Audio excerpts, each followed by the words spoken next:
Okay, it's 2 minutes after 1, and let's go ahead and get started. Welcome everyone to Michigan Historic Preservation Network's April webinar, Hidden in Plain Sight, the discovery of Michigan State University's first observatory. And before I turn it over to our speaker, I would like to go over some Zoom tips.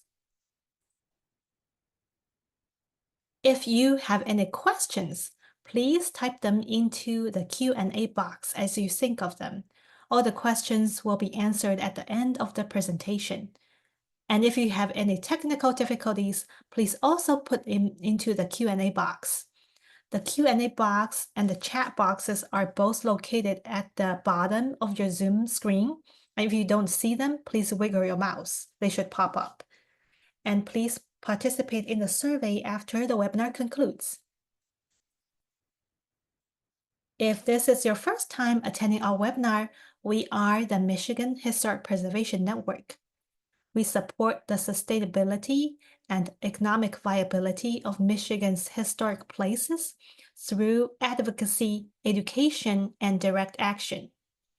We could not do the work we do without our members and volunteers. If you're not a member yet, please consider joining us at www.mhpn.org.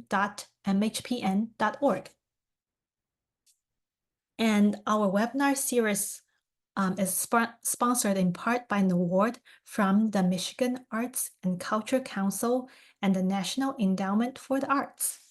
We want to say a big thank you to our sponsors. And it is my great pleasure today to introduce you our speaker, Dr. Stacy Camp. Dr. Camp is Associate Professor of Anthropology, Director of MSU Campus Archaeology Program at the Michigan State University. And Dr. Camp's bio is on our website, and I will also send a link to the chat in a minute here. And with that, I am going to turn it over to our speaker, Dr. Camp. Excellent. Thank you so much. I'm going to try to share. Let's see how this goes. All right. All right. Can you see full screen? Yes, perfect. Yes, excellent. Thank you so much for having me here today. I see some familiar faces, or I should say familiar names here. So thank you for coming out and supporting our program. I've given this talk a number of times, and since I figured some people who already have heard the talk were showing up today, I've added some new photographs from our 2024 field school. So you'll have some new information. All right, so this is an outline of the talk. I'm going to first talk about the discovery of MSU's first observatory that happened in the summer of 2023. I'm then going to talk a bit about the history of the observatory, and then I'm going to conclude with a discussion of the 2024 field school findings, as well as a little bit about the archival research that's been done and will continue to be conducted by our students, and then a bit about next steps. All right, so this is a timeline of events that led to the discovery of the observatory, and I'll just let you know I'm looking at some of my notes on my phone here, so I apologize. I'm not texting. So on May 5th, 2023, Yoon Kaun, who is a landscape architect with and campus planner with infrastructure planning and facilities here at Michigan State University, emailed Ben Akey, who is currently our campus archaeologist here at MSU. And Ben Akey is an advanced PhD student, and their responsibility is to do any sort of background research on areas on campus that might be impacted by construction. Ben is also responsible for responding to emails like the one they received on May 5th, asking about a particular area on campus that had an unusual below ground discovery. So Ben received an email from Yoon asking about a concrete pad 2 feet below the ground in a northern portion of our campus next to what is known as Mary Mayo Hall and right south of Will's house, which was the first meteorological station here at MSU. And we'll see photographs of some of these buildings in just a little bit. So what was taking place when they hit this concrete pad is that MSU was putting in hammock poles, which we have all across campus that are utilized, especially during days like this where it's finally sunny here in Michigan.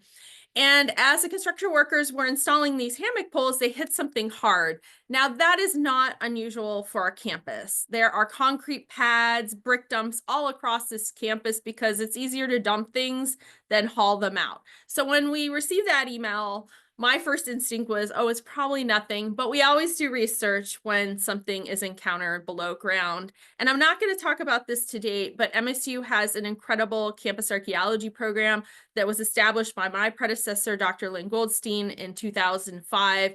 And this is a reason that we have really good communication between campus archaeology and the construction workers and infrastructure planning and facilities and their staff. So it took a lot of infrastructure building to be able to have these kinds of conversations and make this discovery happen in 2023.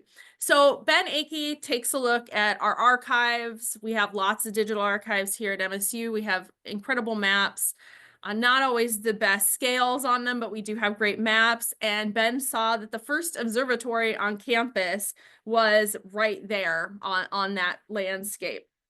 So my first instinct was that it probably isn't going to be there anymore. At least the foundation won't be there anymore, because as you'll see in a minute when we look at photographs, there's all kinds of infrastructure around that spot. There are buildings that were put in quite later after the observatory was abandoned in the 1920s. There's dormitories dating the 1930s. There's a parking lot. There's utilities.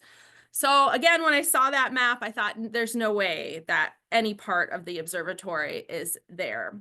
But as we'll see, I was wrong, which I've been wrong many, many times in my career. So we conducted shovel testing, which we'll see a map of that in a minute, in late May, early June 2023. Dr. Dwayne Quates and Dr. Chris Valvano from USDA kindly came out and did ground penetrating radar on the landscape.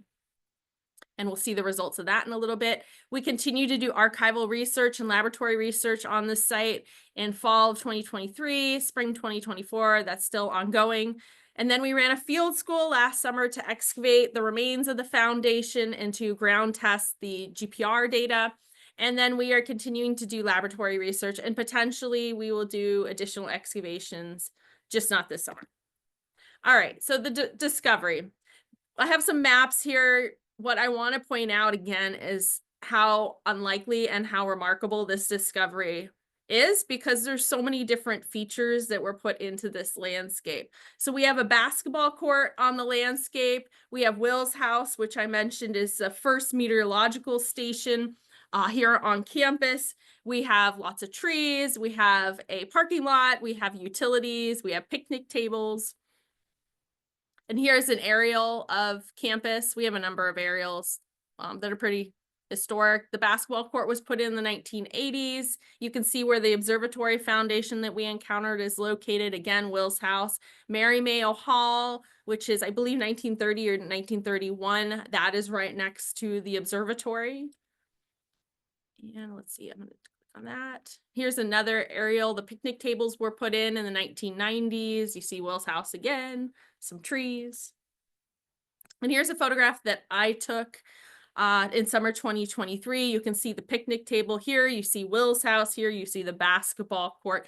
Lots of different extant features that were put in many, many years after the observatory was first built.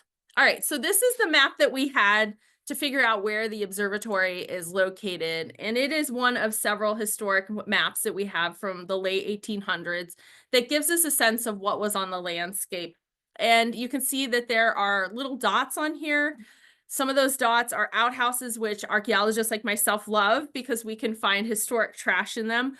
Some of the kind of bigger square rectangular features are houses that faculty lived in the 1800s. And you can see a tiny little circular dot on this map. That was the observatory. Now, we have tried to georeference this, meaning we're trying to figure out where these things were located, because this map didn't have a scale, and we've done an okay job, but the fact that we found the observatory will help us georeference these historic maps. So in summer 2023, we went out and conducted what we call shovel tests, which are small holes that we put in the ground, usually in some sort of grid, depending on our research questions and what we know about the landscape.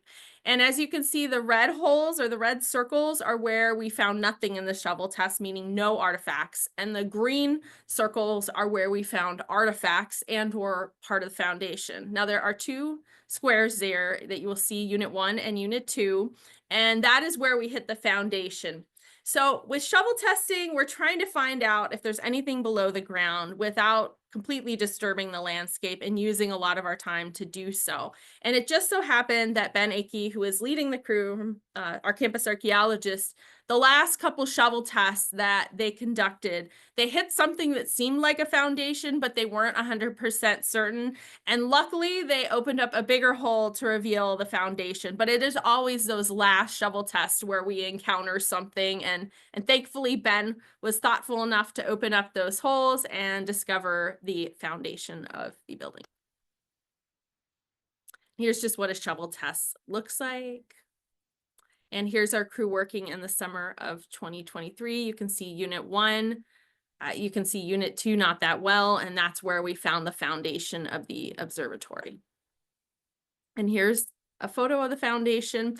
Now, in the summer of 2023, we had a number of construction projects taking place on campus. If you're familiar with campus, you will probably know where Farm Lane is. It goes over the Red Cedar. That Farm Lane Bridge was under construction for quite a long time, and that was an area that we were paying attention to during its construction deconstruction. So we did not have time to do further excavations on the observatory foundation at that time. And we also wanted to kind of save this exciting discovery for an undergraduate archaeological field school where MSU students could learn more about the observatory, do archival research about the people that were working in it, studying at it. And here's a close-up of the foundation in 2023. And you're probably wondering what the building looks like. This is one of few photographs we have of the observatory, and we believe there were two windows. So we see one window here with window pane glass, which we found in excavations. Here, one of my undergraduate students found, I believe was the fourth known photograph of the observatory on the first day they were researching in the archives, and I let them know how unusual that is and how remarkable it is, and they were jumping up and down in the archives, so I knew I picked the right student. So our big question after doing shovel testing, opening up those excavation units in the summer of 2023 was what is remaining of the foundation? Did any of the utility work, construction that happened on this landscape impact the rest of the foundation? And as I mentioned, we were very lucky to have the USDA's Dr. Chris Valvano and Dr. Dwayne Quates come out and do ground penetrating radar. We just happened to have PBS there to film a special called Curious for Science, I think it is, or Curious for Kids, something like that. And we invited the actress to be part of this and PBS to be part of this. So that was a kind of a neat thing to be able to film and have them involved in the process. And here's the results of the data. So the data showed that a good chunk of the foundation was intact, and we wanted to make sure that we ground tested that data. So we used this data to guide the research that we did in the summer of 2024 last year. And I'll get back to the separate foundation of the telescope, which is this kind of little circle in the middle of the big circle, in a minute. And then this is the data, the GPR data overlaid on our shovel test and the two excavation units we opened up in the summer of 2023. It looked to us like maybe part of the foundation wasn't there, so that was something we wanted to validate with the summer of 2024 field school. So now I talked about a lot of the archaeology we did in 2023. I'm going to move to the history of the MSU Observatory, and I'm just going to pull my notes up here so I don't get it wrong. All right, here we go.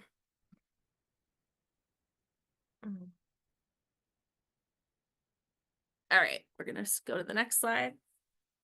So a good deal of what we know about the observatory's history was due to Professor Emeritus Dr. Horace Smith, who published a book on the history of astronomy at MSU, and you can actually purchase this book at Schuler's, a local bookstore here. I think they have another one somewhere in the state. And I'll go back to Horace Smith because he appears in some photographs later in this talk, but he is a very kind person and shared a lot of his knowledge about the observatory and early campus days with the astronomical sciences with us. And we just so happened to have an undergraduate student on the field crew of summer 2023 who was a double major in anthropology and astrophysics. And I don't think I've ever had an undergraduate double major in that, and he knew Horace. So it was just a very happy coincidence that we were able to connect with the folks at the planetarium as well as Horace and the folks at the observatory here at MSU because of that undergraduate student, Levi. So according to Dr. Smith, the first observatory on our campus was built in 1880, due in large part to Professor Rollock C. Carpenter, who is in this photograph here. He began teaching at MSU in 1875 and was a professor of many, many topics, like many professors of his generation. He taught mathematics, civil engineering, and astronomy, of course. He taught at Michigan Agricultural College, which is what it was known at that time period, for 15 years, and then he eventually became a professor at Cornell. In 1878, Carpenter requested a new telescope that would cost $450, which the president of that time, President Abbott, approved of in 1879. As Dr. Horace Smith writes, $450 was a great deal of money at the time, as it was about a third of the annual salary of a faculty member, and his request for the telescope was granted. And here's a description of the observatory from Dr. Horace Smith's Stars Over the Red Cedar book that I just referenced, and I'll read it out loud here. It's circular in plan with an external diameter of 16 feet and an internal diameter of 14 feet 8 inches. The walls are of brick 9 feet high and bear on their top a wooden plate on which is fastened an iron track on which the roof can be made to revolve. The roof has 14 hips and terminates in a pendant at the center. It is mounted on wheels and has one trap door which can be turned from the inside. The roof can be rotated either by a lever from the outside or by a windlass and a pulley from the inside. The building is lighted by 2 windows and is ventilated by doors. And if you're curious to see an observatory that's similar to this type of observatory, there is a still standing observatory at University of Michigan. I know I'm not supposed to mention our rival there, but I visited with our planetarium director right after we made this discovery, and it's a really neat building and museum to visit if you have a chance and you're in the state. To use the telescope properly, Professor Carpenter needed a building to house it, and on June 9th, 1880, Professor Carpenter received approval to build, quote, a small house in which to mount the telescope on a hill northeast of President Abbott's house. So I don't know how many of you on this call have been to the planetarium here at MSU. It's called Abrams Planetarium, and it actually has an exhibit about MSU's first observatory here in the planetarium. My children actually saw the exhibit before I did because a lot of local school children come and see it. So the $450 telescope purchased by Professor Carpenter was meant to be mounted on a brick pedestal 5 feet in diameter, which was entirely independent of the building. And I mentioned on that ground penetrating radar slide that dated that there was a circle in the middle of that. And that circle was indicating that the pedestal for the telescope was present and extant. So the telescope in the observatory and in most observatories of this time period is mounted on a foundation that is separate from the building's foundation. And we discovered that this past summer, and I'll show you that in a little bit. So the telescope that we see here in the photograph, that telescope is the original telescope that was in the observatory, the first observatory on campus we discovered. And the story behind that telescope is fascinating. I'm not going to go into it today, but essentially it was sitting in a basement here on campus in a building, and someone discovered it in the 1960s or 70s and recognized that this was an important telescope. And lo and behold, it was the original telescope that was in the observatory. So it is now on display, and we will return to the telescope in just a little bit. So this is the one photograph we have with people in it from the observatory and demonstrating the observatory. So up until recently, there were only 3 known photographs of the MSU Observatory, including this image here that appeared in a lot of media stories about the discovery. And I just mentioned a few minutes ago that our undergraduate Hannah Magnus found the 4th known photograph of the observatory, but this is the photograph that drew the most attention, and we had a lot of people asking questions about it. And you can see Professor Carpenter here in the center of the photograph. I'll come back to this photograph in a little bit. Here's a photograph of the telescope that we just saw that's at Abrams Planetarium on display, and the pedestal that is separate from the rest of the foundation of the observatory. And we'll come back to this photo several times over too. And this is a photo that I keep referencing that was discovered by Hannah Magnus, our undergraduate student in the archives, the first day she went into the archives to do research on the observatory.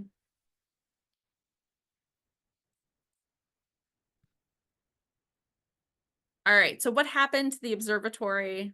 Its end days, why is it no longer there? What happened? So this is a quote about what happened to the observatory, which is a bit of a tragic ending. So according to Horace Smith, the observatory was vandalized in 1915. A letter dating to June 7th, 1915 by the Dean of Engineering to MSU's president describes the observatory's very sad state. So he says, as I informed you at the time about at the close of spring term, some person or persons maliciously inclined entered our little astronomical observatory and despoiled its contents of practically everything movable, besides wantonly destroying other parts of the equipment that could not be carried away. It goes without saying that the observatory should be made secure if possible. There's evidence to indicate that those committed the above depredations entered by the doorways. So we think that the building was eventually disassembled by June 30th, 1923, because that's when it stops being referenced in the college's annual report. And it no longer appears on college maps and reports in 1924. So what did we find in the field school or during the field school 2024, and what have we discovered through archival research? So Ben Akey, our campus archaeologist who will be done with their 3-year stint as campus archaeologist this summer, drew up this map for me of excavations that took place in 2023. Now, you will note that there's a missing Unit 1 on here, and that's because Unit 1 was excavated in another part of this landscape. We thought that there might be part of foundation elsewhere, and it was not there. So there's Unit 2 and 3 and the rest, but Unit 1 did happen. It's just not on our map. So these are the excavation units that we opened up for the summer of 2024 undergraduate field school. And we were opening these up based off the GPR data. We wanted to see how much of the foundation was actually still intact. We haven't opened up part of the northern, well, I guess it would be northwest portion of the foundation, and that's something that we might consider to do in future field schools. So what did we find? All right, we attempted to do an aerial photograph of the foundation after we had excavated it, but unfortunately there's a lot of trees that are blocking a very nice view of the foundation that we excavated. We also tried to use a drone, but it got stuck in the trees. If you don't know anything about our trees here at MSU, trees are considered a sacred part of our landscape and are considered cultural heritage. So we do not remove trees unless there is a very, very good reason to do so. And construction folks who injure, destroy trees have a very hefty fine to pay. So that is why we leave the trees where they're at. Also, the squirrels and birds would not appreciate us relocating their trees. And here's another attempt at taking some good photos, not quite overhead. All right, so I put the map here and I will tell you a little bit about each of these units. So units 2 and 3 were excavated in the summer of 2023. That's how we found the foundation, through shovel testing and then hitting part of the foundation and then opening up these bigger excavation units. We did not open them up again in the summer of 2024. We may open them up in coming years so that we can expose most of what is the foundation or what is still existing in the foundation if we run another field school. Unit 6 is an interesting unit because we found something surprising in it. It is also where the doorway to the observatory was located, and I'll get close-up photos of that in a minute. Unit 7 and 8, we were opening up excavation units there just to see if parts of the foundation were still intact in the southernmost part of the landscape. Unit 4 is the area where we saw that what could be the pedestal for the telescope and the GPR, and we did indeed find part of the pedestal and a brick foundation underneath it, which was very exciting. We'll see close-ups of that in a bit. And then Unit 5, another area of the foundation, we just want to see if it was still there, what it looked like, and if there were any artifacts in association with it. All right, so here's close-ups of different parts of the foundation. This is Unit 5, which is the northwesternmost part of the foundation, and we didn't really find any remarkable artifacts in this unit, but we did reveal a nice intact part of the foundation here. And here is probably, I would say, the most exciting discovery that we made in the summer of 2024, which is the foundation and pedestal that the telescope was mounted on. And we'll see further photos of this in just a little bit. But of course, we hit this in the last week of the project, which is what always happens on every dig. But this was a very exciting find to see that it was still partially intact. And here's a close-up of the pedestal. You can see kind of its circular base here, and then the brick foundations here. So we had a very, very special event.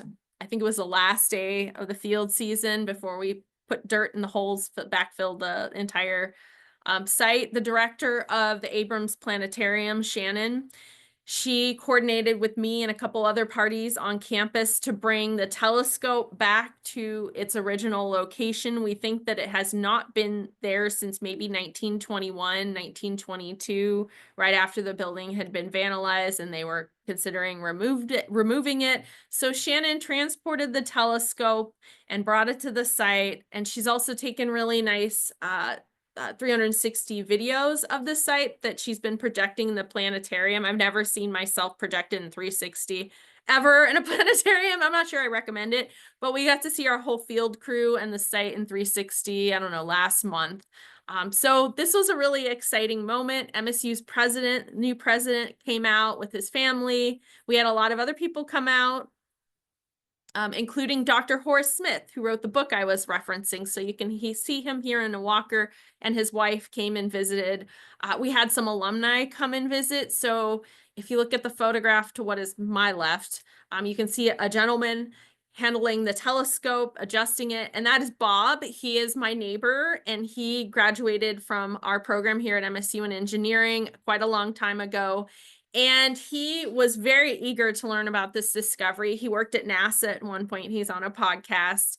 And he also worked at the observatory when he was an undergraduate here. So he came out, assisted with the telescope as well. It's a very, very exciting event. Unit 6 is probably the most interesting unit next to the unit that had the pedestal foundation. We found a pipe there, and maybe some of you are like, who cares about a pipe? Well, pipe is interesting to us because we always ask, well, why is it here? What is its function? Why is a pipe bringing something into the observatory?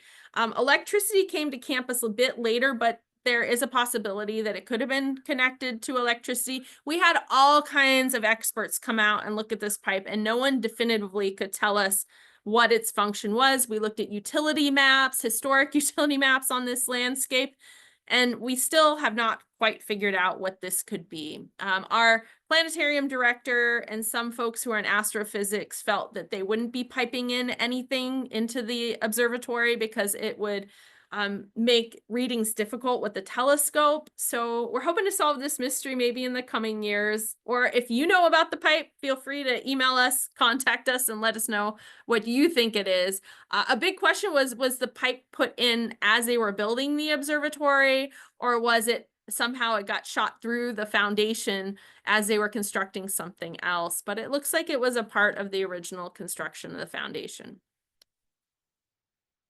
And here is unit 6. Again, this is a unit with the pipe. But one of the exciting parts of this unit was that we found the bricks, which were part of the doorway of the observatory. And my neighbor, Bob, who's very excited about this discovery and has been such a help for this project, he was able to figure out where the door was located on the observatory, looking at the pedestal and mount of the telescope, which was awesome. And we had a lot of public outreach related to this, a lot of press, a lot of public outreach. Last summer, we participated in the Gifted and Talented program. So we had elementary school children helping us with the excavation.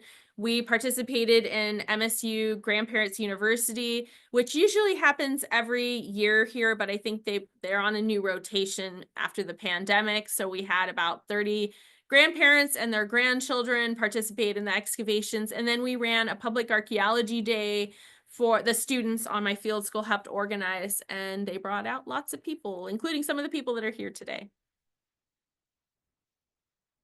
Here's my field school students. We had to take 2 photos because some people were traveling on different days.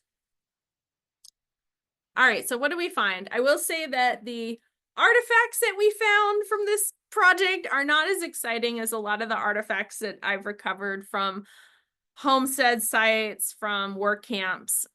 Most of them are structural, meaning they're related to the construction of the building. So we found a lot of window pane glass, which is not surprising. We found a lot of bricks, which is not surprising because the building was made out of bricks. We think we found some bricks with white paint on them, which is what the building would have been painted based off what we could tell in the historic photographs. We're not sure what this artifact is. So if you have an idea as to what it is, appreciate your ideas, your suggestions. We did ask our friends in astrophysics. They thought maybe it was some sort of thing that would have been related to mounting the telescope, but it's hard to tell. It is a copper alloy piece, and it looks like it's been cut some specific way. And again, lots of glass, lots of bricks. This is these 2 little shell buttons are the only artifacts that we found that connect us directly to the people that we're studying in the observatory. And I was personally excited about it because I like personal effects. I feel like they connect me to the people in the past. I don't know why they ended up in the observatory. Maybe they broke off someone's clothing while they were studying in the building, but I thought this was kind of a unique find and exciting because that's the sort of stuff I like. We have a latch. And we also found a knob. So again, we went to the astrophysics folks and asked, do you know what this knob is? Something related to astronomy equipment. Maybe we'll figure it out in the coming years.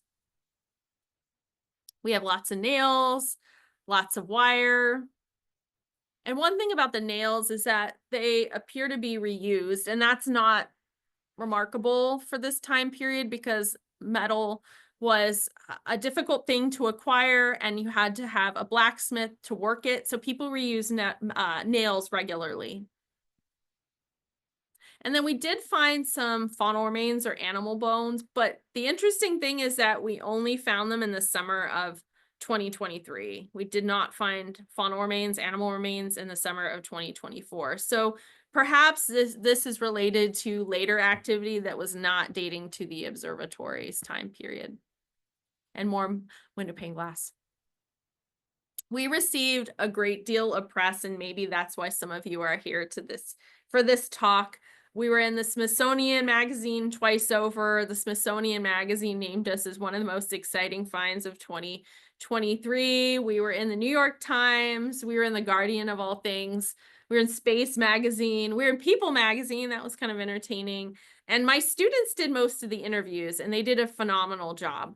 MSU Communications put out a really lovely video of the work we did in 2023, interviewing our students. So if you're interested in watching that, just Google it, MSU Observatory, and it's on YouTube. So one of the big questions we had about the archival data that we're investigating is who are the people that are in this historic photograph? And I love working in the archives. That's probably one of my favorite things about being a historical archaeologist. But The unique thing about campus archaeology is really student-led. So I don't want to go and do the archival research when my students can learn how to do it and experience the joy of discovering something new about a site or the people that we're studying. So something you notice about this photograph is everyone looks the same. Everyone pretty much has the same hairstyle, the same hat, the same clothing. There are some differences in clothing styles. There is someone that's wearing a military uniform in there. But for the most part, people look the same, and so it makes it a bit hard to ID who these people are. But one person stands out in this photograph, and we received a lot of questions from the media about this person. You probably guess why. So this is Mary Carpenter. So she is the only woman that is photographed. And my undergraduate researcher, Hannah Magnus, conducted archival research and discovered that this woman is the sister of Rolla Carpenter, who is the professor that was working in the observatory and helped get funding for the telescope and the building's construction. So during this time period, women were generally not allowed to access higher education. But in MSU's history, there have been exceptions. There have been women who were the children of faculty member, in some cases staff. But for the most part, it's pretty unusual to see a woman who had access to higher education at this time period. So Mary Carpenter was born on August 25th, 1867 here in Michigan, and she passed away at the age of 87 on July 5th, 1955. She married Nelson Slater Mayo, and you may be familiar with that last name Mayo. I mentioned it earlier in this talk because we have a dormitory called Mary Mayo Hall that was literally 50 feet away from the observatory site. Now, Mary Mayo Hall was constructed in 1930, I believe. So it was constructed way after the observatory had been dismantled and it was no longer functional. But Mary Mayo was Nelson Slater Mayo's mother, which is really interesting. So you've got Mary Carpenter, who marries Nelson Slater Mayo. And so now you have a second Mary Mayo. So Mary Carpenter's mother-in-law is Mary Mayo. So here's Nelson Slater Mayo. Again, his mother is Mary Mayo, who's was the dormitory Mary Mayo is named after. And he married Mary Carpenter, who then became Mary Mayo. And we did a little bit more research, or I couldn't help myself. I did a little more research on these folks. And I found up at the top, there's a marriage record for Mary Carpenter, who then married Dr. Nelson Slater Mayo on July 28, 1890. And Nelson is listed as a veterinary surgeon at Michigan Agricultural College, what is now MSU, and Mary is listed as a teacher. The image on the far right illustrates Mary's enrollment at Michigan Agricultural College. And this is a 1890 census. It lists Mary as at school. The image to the immediate right is an 1870 census that illustrates Mary's entire family. And in that census, she's listed as being 4 years old at the time of the census.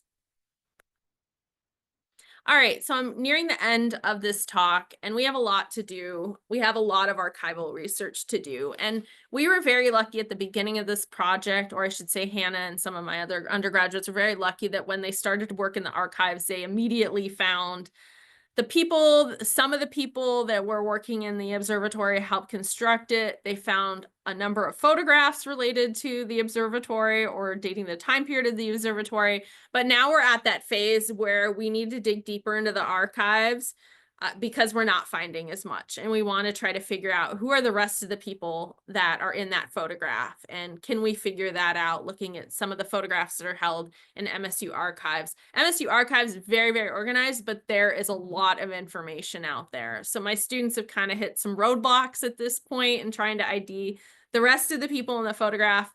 And we have a list of different collections we're going to continue to go through, including some of the collections that are listed here. We're working on an exhibit for MSU Abrams Planetarium. As I mentioned, there is already an exhibit there, but we want to add our archaeological data and the story of the observatory's discovery. So keep an eye out at the planetarium. It is a great, fun space to go to if you haven't been there. It also has a huge Pez museum that I discovered recently, and I believe the world's only moist towelette museum, which, yes, weird, but it's there. We're going to keep looking for an outhouse or privy in future summer field schools. So we know there were a lot of outhouses associated with faculty housing, as well as some students potentially, since the observatory was there and students were learning in the observatory. So we would like to try and find those outhouses. I don't know if they're still there, but if the observatory is there, perhaps there is an outhouse there.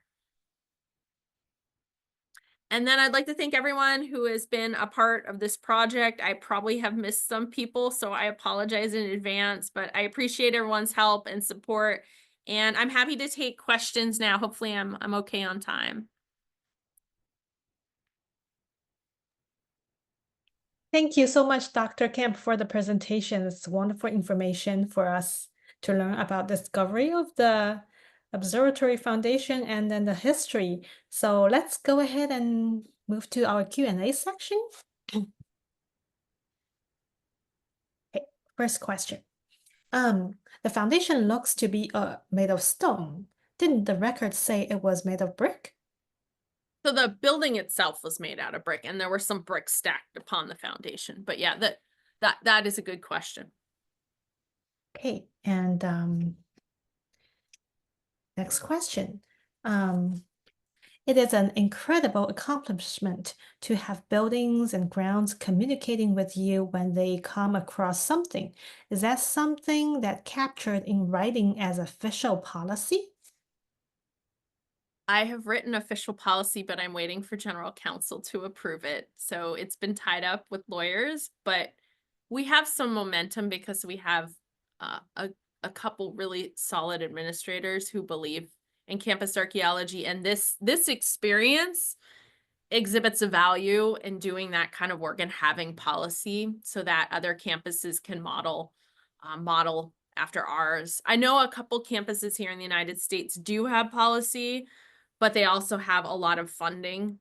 They're generally private institutions. So Okay, thank you. Next question. In addition to these great historic archaeological finds, do you find prehistoric resources on campus? we do. We don't outwardly discuss them out of respect for the tribes, but we do have some that are marked.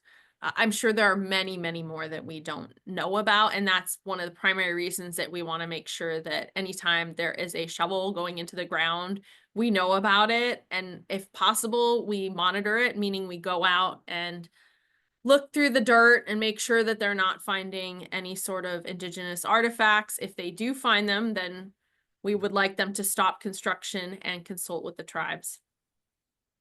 Okay, thank you. Next question.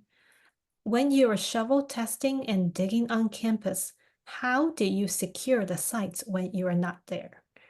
That's a really good question. So when we do shovel testing, we try to open those holes up and close them as soon as the day is done. So we try to do our work very quickly. With big excavation sites like a field school, we do put fencing around it. And I will add that there are thousands of cameras on this campus that were installed after one of the tragedies that occurred. So some people don't know that, but it's been published by the press. So people are monitored 24/7 on this campus. And so I'm not as worried as maybe I would be 10 years ago about vandalism. We have not had that problem. So we do have fencing up around active summer field schools, but with shovel testing, we try to make sure that we cover those holes up immediately at the end of the day. Thank you. Next question. Is the foundation currently filled or how is it protected? That's a good question too. So our plan is to come back and expose as much of the foundation as possible. Not this summer. So we run archaeological digs every other year for our undergraduates. Every summer we're doing monitoring on construction, but we don't run the class every year. It would be too much. So next year, what we plan to do is we have netting that's covering the foundation. Then we put the soil back in. And what we'll do is we'll pull that soil out and pull the netting and reveal the foundation so that we can have a bigger picture of what's there as we start our field school in the summer of 2026. Hey, thank you. Next question. Love the fact that you had a lot of press for the project.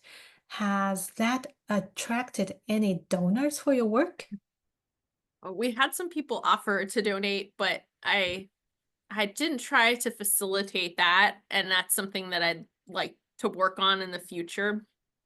I would say that it's given us an advantage on campus in that if we're asking for certain kinds of funding pools, I think that we're being listened to. So that is a good thing. But I wouldn't say money has rained down from the sky for for our press. I think that the university benefits from it. Our students have certainly gained a lot of skills in science communication. I was so impressed with our students doing the interviews. Like, they did phenomenal. They did way better than I could do. And you could tell they were really passionate about what they had uncovered and were really excited about it. So that is a benefit. And certainly the students who are interviewed can point to their interviews as they're doing interviews for jobs. So there are some other hidden benefits for sure. But having done a lot of big public archaeology projects over the 17 years that I've been teaching, I've never seen money come down from the sky from any sort of press. It's more of kind of the benefit of teaching the public about what we're doing. Great. Thank you. Next question. Did the city of East Lansing get involved in the project at all? They did not, but I think we could have probably invited them. I know we had a lot of archaeologists that are from Michigan here come and visit, which was wonderful. That's what I love about working here in Michigan is everyone is so eager to come and visit what's happening on campus. That doesn't always happen in other parts of this country. So, and give feedback, which is, really I appreciate and my students appreciate it. But no, not on this particular project. Okay, next question. Have you focused much attention on the archaeological remains on the banks of the Red Cedar? So we have done a good amount of survey, meaning walking across the landscape along both the southern and northern portions of the Red Cedar multiple times since I've been here. Every time it floods, we try to go out and survey the banks on the campus property, not the whole entire Red Cedar. We couldn't do that.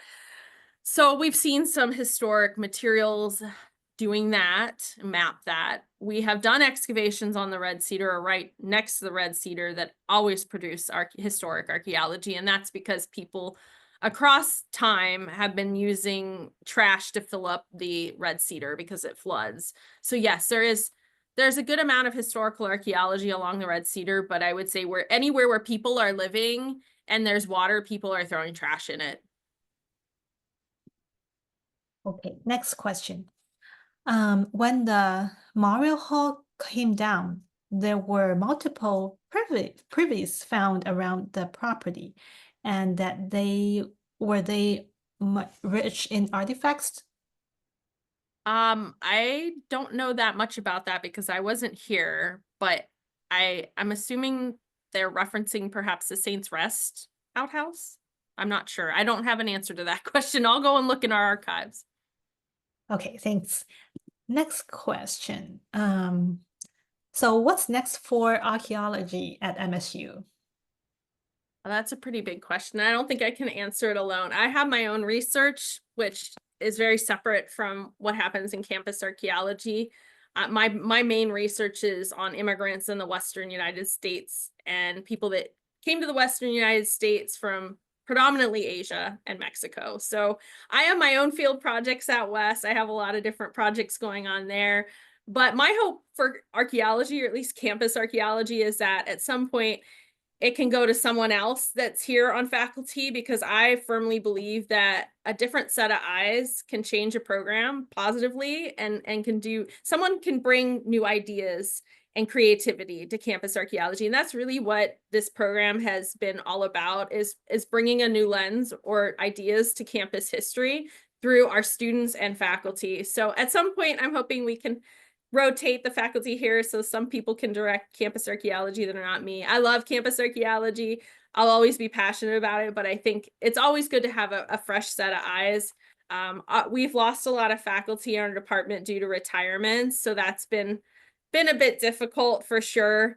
But we have some new folks that are coming in and have just joined us this past academic year. So I think the future for campus archaeology is bright, in my opinion. Okay, thank you. I think we have one last question. Do you participate in the Archaeology Day at the Michigan History Center in October? Yes, we do. And that is my favorite event of the whole year, next to Science Fest on campus, which Science Fest is phenomenal. There's thousands of people here on campus. It was a few weeks ago. Michigan Archaeology Day is so fun because you meet so many different archaeologists from across the whole state, and you learn about what is going on in the research program at their sites. And then you have all these members of the public from all different walks of life. And it's just such a fun day to share what we're doing and what we've discovered in the last couple of years. I have never been to an archaeology day like that in the other states that I've worked in. So yes, we are there every year. Yeah, and this year it's going to be on October 18th. Oh, great. Thank you. Yes, I will be there. We will be there. Okay, I cool. I think, could oh, I put in, I promised I put in a plug for one thing, which is archaeology related and related to my subdiscipline. In January, for those of you who are interested in archaeology, the Society for Historical Archaeology is having its conference in Detroit. And if you're really passionate about archaeology, that is the place to go. I don't know if it's ever been in Detroit, but this is the first time it's been in Detroit in my 17 years of being a historical archaeologist. So that will be a great opportunity for those of you who are interested in archaeology to check it out. oh, that's great. Okay, I think we covered all the questions, and thank you so much, Dr. Camp, again for your time and this presentation. And just a reminder to everyone, this presentation is being recorded. You will receive the recording in the next few days. And please participate in the survey. There will be a link to the survey to help us improve our webinars. And if you have any topics you'd like to hear about in the future, please let us know. And our next webinar in May is yet to be announced. You will receive an email when that is available. And I want to thank everybody for participating and hope you all have a great rest of your day and hope to see you next time. Thank Thank you. you.